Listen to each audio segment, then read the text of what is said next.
ಸಂಖ್ಯಾಕಾಂಡ ಅಧ್ಯಾಯ 26. ಆ ದೊಡ್ಡ ರೋಗ ನಿಂತ ಮೇಲೆ ಸರ್ವೇಶ್ವರ ಸ್ವಾಮಿ ಮೋಶೆಗೆ ಮತ್ತು ಆರೋನನ ಮಗ ಎಲಾಜರನಿಗೆ, ನೀವು ಇಸ್ರಾಯೇಲ್ ಸಮಾಜದವರಲ್ಲಿ 20 ವರ್ಷ ಮತ್ತು ಮೇಲ್ಪಟ್ಟ ವಯಸ್ಸುಳ್ಳವರನ್ನು, ಅಂದರೆ ಸೈನಿಕ ಸೇವೆಗೆ ಅರ್ಹರಾದವರನ್ನು ಗೋತ್ರಗಳ ಪ್ರಕಾರ ಜನಗಣತಿ ಮಾಡಿ ಎಂದು ಹೇಳಿದರು. ಅಂತೆಯೇ ಮೋಶೆ ಮತ್ತು ಮಹಾಯಾಜಕ ಎಲಾಜರನು ಜೋರ್ಡಾನ್ ನದಿಯ ತೀರದಲ್ಲಿ ಜೆರಿಕೋ ಪಟ್ಟಣದ ಹತ್ತಿರ ಮೋವಾಬ್ಯರ ಮೈದಾನದಲ್ಲಿ ಜನಗಣತಿ ಮಾಡಿದರು. ಸರ್ವೇಶ್ವರ ಮೋಶೆಗೂ ಈಜಿಪ್ಟಿನಿಂದ ಬಂದಿದ್ದ ಇಸ್ರಾಯೇಲರಿಗೂ ಆಜ್ಞಾಪಿಸಿದಂತೆ 20 ವರ್ಷ ಮತ್ತು ಮೇಲ್ಪಟ್ಟ ವಯಸ್ಸಿನ ಇಸ್ರಾಯೇಲರನ್ನು ಲೆಕ್ಕಿಸಿದರು. ಅದರ ವಿವರ ಇದು. ಯಾಕೋಬನ ಜ್ಯೇಷ್ಠ ಪುತ್ರನಾದ ರುಬೇನನ ವಂಶಸ್ಥರು ಇವರು. ಹನೋಕನಿಂದ ಹನೋಕ್ಯರು, ಪಲ್ಲುವಿನಿಂದ ಪಲ್ಲುವಿಯನರು, ಹೆಜ್ರೋನನಿಂದ ಹೆಜ್ರೋನ್ಯರು ಹಾಗೂ ಕರ್ಮಿಯನಿಂದ ಕರ್ಮಿಯರು. ರುಬೇನ್ಯರಾದ ಇವರಲ್ಲಿ ಲೆಕ್ಕಿತರಾದವರ ಸಂಖ್ಯೆ 43,730. ಪಲ್ಲುವಿನ ಮಗ ಎಲಿಯಾಬ್, ಎಲಿಯಾಬನ ಮಕ್ಕಳು ಇವರು: ನೆಮುವೇಲ್, ದಾತಾನ್ ಮತ್ತು ಅಬಿರಾಮ್. ಕೊರಹನ ಪಂಗಡದವರು ಸರ್ವೇಶ್ವರನಿಗೆ ವಿರುದ್ಧ ವಾದಿಸಿದ ಕಾಲದಲ್ಲಿ ಅವರೊಂದಿಗೆ ಸೇರಿಕೊಂಡು ಮೋಶೆ ಮತ್ತು ಆರೋನರಿಗೆ ವಿರುದ್ಧ ಪ್ರತಿಭಟಿಸಿದ ಆಲೋಚನಾಕರ್ತರು ದಾತಾನ್ ಮತ್ತು ಅಬಿರಾಮ್. ಇವರನ್ನು ಹಾಗೂ ಕೊರಹನನ್ನು ಭೂಮಿ ಬಾಯ್ತೆರೆದು ನುಂಗಿಬಿಟ್ಟಿತು. ಆ ಪಂಗಡದವರಲ್ಲಿ ಬೇರೆ 250 ಮಂದಿಯನ್ನು ಬೆಂಕಿ ಸುಟ್ಟು ಹಾಕಿತು. ಹೀಗೆ ಇಸ್ರಾಯೇಲರಿಗೆ ಎಚ್ಚರಿಕೆ ಉಂಟಾಗುವಂತೆ ಮಾಡಿತು. ಆ ಪಂಗಡದವರೆಲ್ಲರೂ ಸತ್ತರು. ಆದರೆ ಕೊರಹನ ಮಕ್ಕಳು ಆ ಕಾಲದಲ್ಲಿ ಸಾಯಲಿಲ್ಲ. ಸಿಮೆಯೋನ್ ಕುಲದ ಕುಟುಂಬಗಳು ಇವು: ನೆಮುವೇಲನಿಂದ ನೆಮುವೇಲ್ಯರು, ಯಾಮೀನನಿಂದ ಯಾಮೀನ್ಯರು, ಯಾಕೀನನಿಂದ ಯಾಕೀನ್ಯರು, ಜೆರಹನಿಂದ ಜೆರಹಿಯರು, ಸೌಲನಿಂದ ಸೌಲ್ಯರು ಎಂಬ ವಂಶಸ್ಥರು.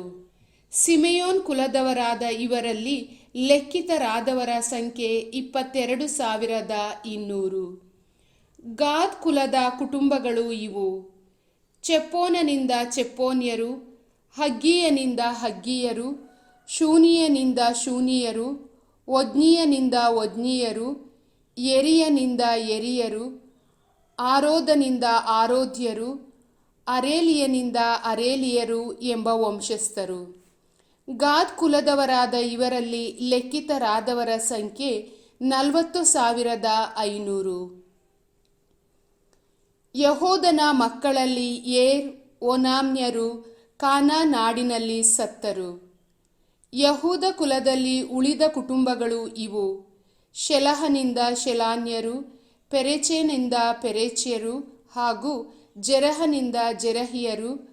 ಪೆರೆಚನಿಂದ ಬೆಳೆದ ಕುಟುಂಬಗಳು: ಹೆಜ್ರೋನನಿಂದ ಹೆಜ್ರೋನ್ಯರು ಮತ್ತು ಹಾಮೂಲನಿಂದ ಹಾಮೂಲ್ಯರು ಎಂಬ ವಂಶಸ್ಥರು. ಯಹೂದ ಕುಲದವರಾದ ಇವರಲ್ಲಿ ಲೆಕ್ಕಿತರಾದವರ ಸಂಖ್ಯೆ 76,500. ಇಸ್ಸಾಕಾರ್ ಕುಲದ ಕುಟುಂಬಗಳು ಯಾವುವೆಂದರೆ: ತೋಲನಿಂದ ತೋಲಾಯರು, ಪೂವನಿಂದ ಪೂನ್ಯರು, ಯಾಶೂಬನಿಂದ ಯಾಶೂಬ್ಯರು ಮತ್ತು ಶಿಮ್ರೋನ್ನಿಂದ ಶಿಮ್ರೋನ್ಯರು ಎಂಬ ವಂಶಸ್ಥರು. ಇಸ್ಸಾಕಾರ್ ಕುಲದವರಾದ ಇವರಲ್ಲಿ ಲೆಕ್ಕಿತರಾದವರ ಸಂಖ್ಯೆ 64,300.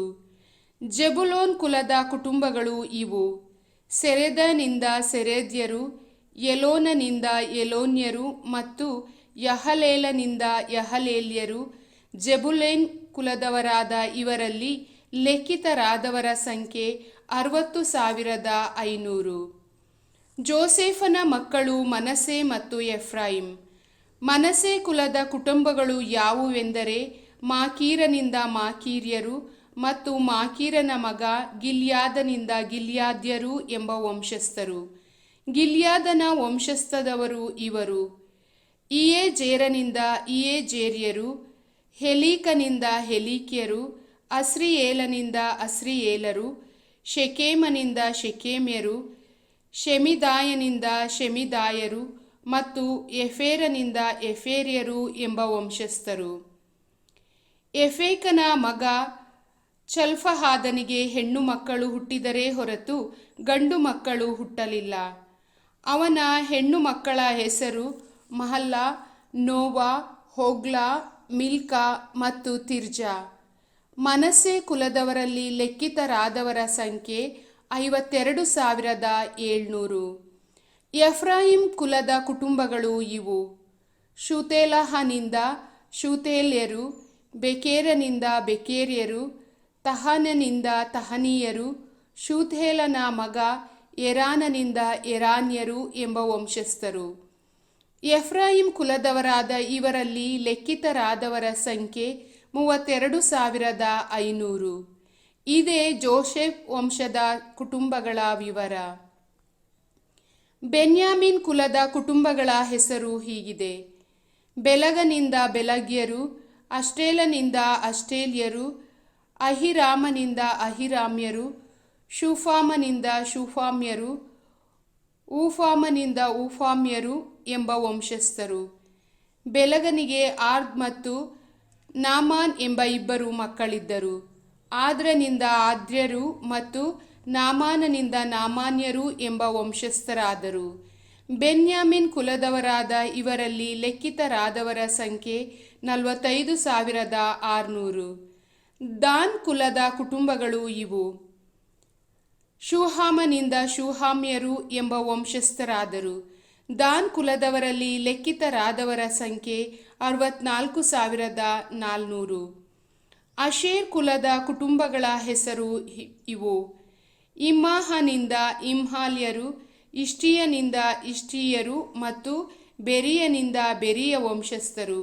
ಬೆರೀಯನ ಮಕ್ಕಳಿಂದ ಉಂಟಾದ ಕುಟುಂಬಗಳು ಇವು: ಹೆಬೇರನಿಂದ ಹೆಬೇರ್ಯರು ಮತ್ತು ಮಲ್ಕಿಯೇಲನಿಂದ ಮಲ್ಕಿಹೇಲ್ಯರು. ಅಶೇರನಿಂದ ಸೆರಹಳೆಂಬ ಮಗಳೂ ಸಹ ಇದ್ದಳು. ಅಶೇರ್ಯ ಕುಲದವರಾದ ಇವರಲ್ಲಿ ಲೆಕ್ಕಿತರಾದವರ ಸಂಖ್ಯೆ 53,400. ನಫ್ತಾಲಿ ಕುಲದ ಕುಟುಂಬಗಳು ಯಾವುವೆಂದರೆ: ಯಹಚೇಲನಿಂದ ಯಹಚೇಲ್ಯರು, ಗೂನೀಯನಿಂದ ಗೂನಿಯರು, ಯಚೇಲರಿಂದ ಯಚೇಲ್ಯರು ಮತ್ತು ಶಿಲ್ಲೇಮನಿಂದ ಶಿಲ್ಲೇಮ್ಯರು. ನಫ್ತಾಲಿ ಕುಲದವರಾದ ಇವರಲ್ಲಿ ಲೆಕ್ಕಿತರಾದವರ ಸಂಖ್ಯೆ 45,400. ಇಸ್ರಾಯೇಲರಲ್ಲಿ ಲೆಕ್ಕಿತರಾದವರ ಒಟ್ಟು ಸಂಖ್ಯೆ 6,01,730. ಸರ್ವೇಶ್ವರ ಸ್ವಾಮಿ ಮೋಶೆಗೆ ಈ ಕುಲಗಳಿಗೆ ಅವರವರ ಸಂಖ್ಯೆಯ ಪ್ರಕಾರ ಆ ನಾಡನ್ನು ಸ್ವಂತ ನಾಡಾಗಿ ಹಂಚಿಕೊಡು. ಹೆಚ್ಚು ಮಂದಿಯುಳ್ಳ ಕುಲಕ್ಕೆ ಹೆಚ್ಚಾಗಿಯೂ ಕಡಿಮೆಯಾದ ಕುಲಕ್ಕೆ ಕಡಿಮೆಯಾಗಿಯೂ ಕೊಡು. ಲೆಕ್ಕಿಸಿದ ಸಂಖ್ಯೆಯ ಪ್ರಕಾರವೇ ಪ್ರತಿಯೊಂದು ಕುಲಕ್ಕೆ ಭೂಮಿಯನ್ನು ಸ್ವತ್ತಾಗಿ ಕೊಡು. ಪ್ರತಿಯೊಂದು ಕುಲದ ಮೂಲ ಪುರುಷನ ಹೆಸರನ್ನು ಬರೆದು ಚೀಟು ಹಾಕಿ ಆಯಾ ಕುಲಕ್ಕೆ ಸ್ವತ್ತನ್ನು ಗೊತ್ತು ಮಾಡು.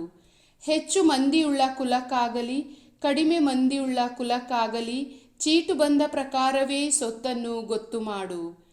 ಲೇವಿಯರಲ್ಲಿ ಎಣಿಕೆಯಾದ ಕುಟುಂಬಗಳು ಇವು: ಗೆರ್ಷೋನ್ಯನಿಂದ ಗೆರ್ಷೋನ್ಯರು, ಕೆಹಾತನಿಂದ ಕೆಹಾತ್ಯರು ಮತ್ತು ಮೆರಾರಿಯನಿಂದ ಮೆರಾರಿಯರು ಎಂಬ ವಂಶಸ್ಥರು.